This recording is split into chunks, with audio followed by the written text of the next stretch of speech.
Sa mga recent chapters nga, ni-reveal na ni Oda ang kakayanan ng mga Gorosei. At to be honest, above expectations nga yung mga ipinapakita nila. Halos unbeatable nga sila kung tutuusin. Nandyan nga yung transformations nila na mala out of this world. May kakayanan rin sila na mag-regenerate, which is pinamalas nila Gorosei Saturn at recently lang ni Gorosei Jupiter. Since nakita naman natin na hiniwa siya sa gitna nila Brogy at Dory. Pero still, nakita pa nga rin natin siya na nabuo sa sumunod na chapter. In terms of haki naman, hindi rin papahuli itong mga Gorosei dahil ipinamalas nga ni Gorosei Mercury kung gaano kalakas ang haki niya. Similar nga sa naging clash nila Roger at Whitebeard na nayanig ang buong isla, ganito nga rin yung binitawang haki ni Gorosei Mercury. Halos mayanig nga rin ang buong Egghead Island to the point na yung mga marines nga na nasa pampang lang ng isla nakita nating mga naapektuhan. Bukod pa nga dyan may mga individual skills din itong mga Gorosei. Itong si Gorosei Saturn nga sobrang poisonous. Si Gorosei Nasujuro naman napakabilis at nagtataglay ng ice powers. Si Gorosei Mercury as I mentioned malakas ang haki. Itong si Gorosei Jupiter naman may kakayanan na lumubog sa lupa. At itong si Gorosei Mars may malakas na atake. To the point na saglit nga lang niyang nabuksan itong barrier ng labo phase. Kaya naman ang tanong nga ngayon ng marami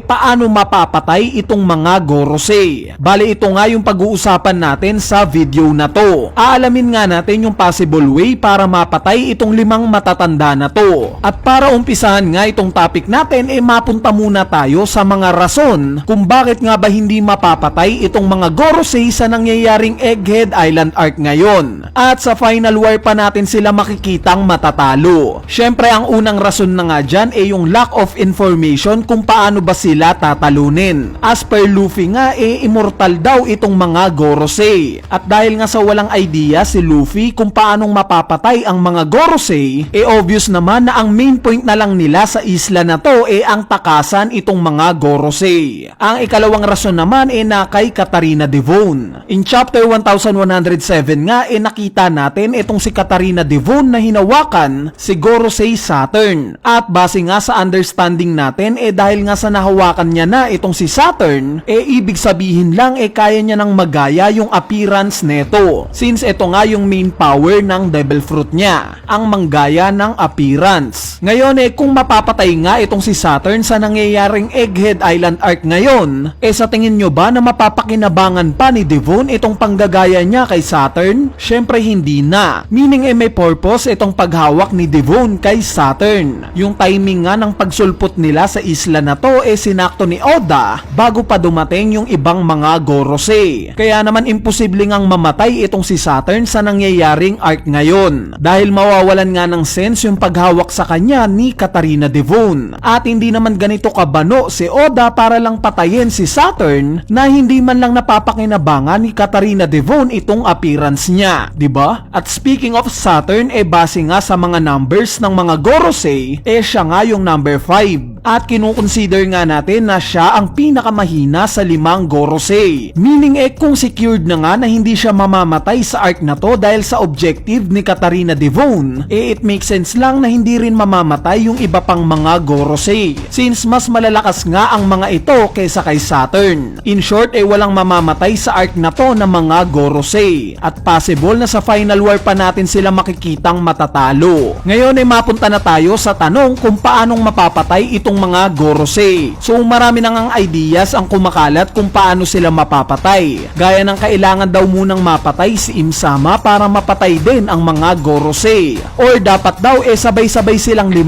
na mapatay. Bali yung idea nga na si Im-sama ang kailangang mapatay para mapatay din itong mga Gorosei possible sa tingin ko. Plausible nga itong idea na to. Pero itong way nga na kailangan sabay-sabay na mapatay itong 5 Gorosei para hindi na sila makapag-regenerate pa at mamatay na sila ng tuluyan, medyo tagilid nga sa tingin ko. Dahil kung ganito nga ang paraan para mapatay sila, ano pa ang rason at bakit lahat sila nagsipuntahan sa Egghead Island? 'Di ba? Kumbaga kung alam mo na mamamatay kayo once na sabay-sabay kayong mapugutan ng ulo at mamatay literal, bakit kasusugal na pupunta kayong lahat sa isang isla lang? 'Di ba dapat kung may common sense ka, iiwan mo yung isa sa inyo sa Merijoa nang sa ganon 100% na talagang hindi kayo mamamatay, lalo na at may idea kayo na ang kaharap nyo ngayon taglay itong Sun God Nika form. Kaya naman hindi nga ako agree sa idea na dapat sabay-sabay silang mapatay para hindi na sila makapag-regenerate pa. Yung idea nga na kailangan mapatay muna si Imsama para mapatay rin itong 5 Gorosei,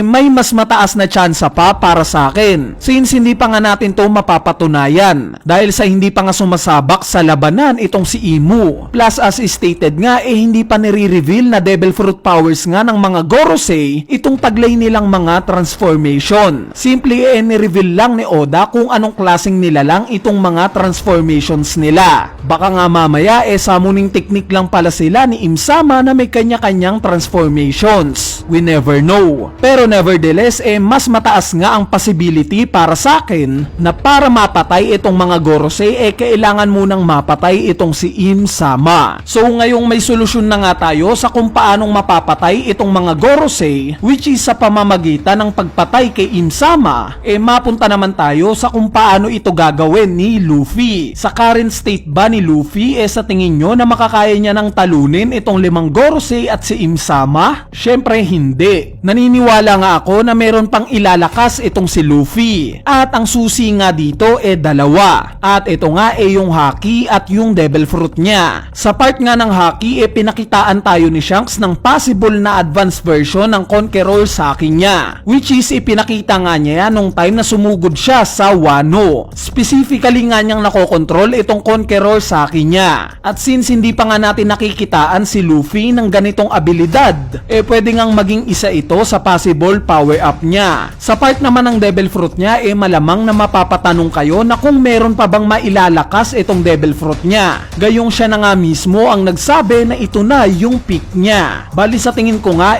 meron pa. Meron pang ilalakas itong Devil Fruit niya. At tinatago lang sa atin to ni Oda para sa Final War. As we all know nagtataglay nga itong si Luffy ng Devil Fruit na Mythical Zoan, which is yung Hito-Hito no Mi model Sun God Nika. At base nga sa rules ng mga Zoan Devil Fruits, inaalaw nga ng Devil Fruit na to yung user niya na magkaroon ng 3 types ng transformations. Ito nga yung basic na human form, yung hybrid form, at finally yung beast form or nakabase sa mismong Devil Fruit mo. Ngayon kung Mythical Zoan nga itong Devil Fruit ni Luffy, sa 2 form pa nga lang natin siya nakikita. At ito nga yung human form obviously, at itong currently na ginagamit niya na hybrid form. So hindi pa nga pinapakita ni Luffy yung beast form ng Devil Fruit niya. At sa tingin ko nga ito yung pinakamalakas na transformation ni Luffy, itong beast form niya. Bali sa mga magtatanong nga kung ano yung possible na itsura ni Luffy kung sakali man at ipakita niya na itong beast form niya, nakita na nga natin yung silhouette neto. Ito nga yung ipinakita ni Husu during sa naging pag-uusap nila ni Jinbei, yung mismong silhouette ni Sun God Nika. Possible nga na ganito yung maging beast form ni Luffy, may espada at sibat na nakasuot ng bahag. Ngayon kung tama nga ang speculation ng marami na itong Devil Fruit nga ni Luffy very similar sa naging Devil Fruit din ni Joy Boy 800 years ago, it makes sense na nga ngayon kung bakit inaakala nila Zunisha at ng Ancient Robot na itong si Luffy nga yung kilala nilang Joy Boy na kaibigan nila. Dahil in reality kung similar nga ng Devil Fruit itong Joy Boy 800 years ago, at itong si Luffy magiging similar nga lang yung magiging itsura nila kung naka-beast form sila. Kumbaga example si Marco, kung makain man nga for example ni Sanji itong Devil Fruit ni Marco,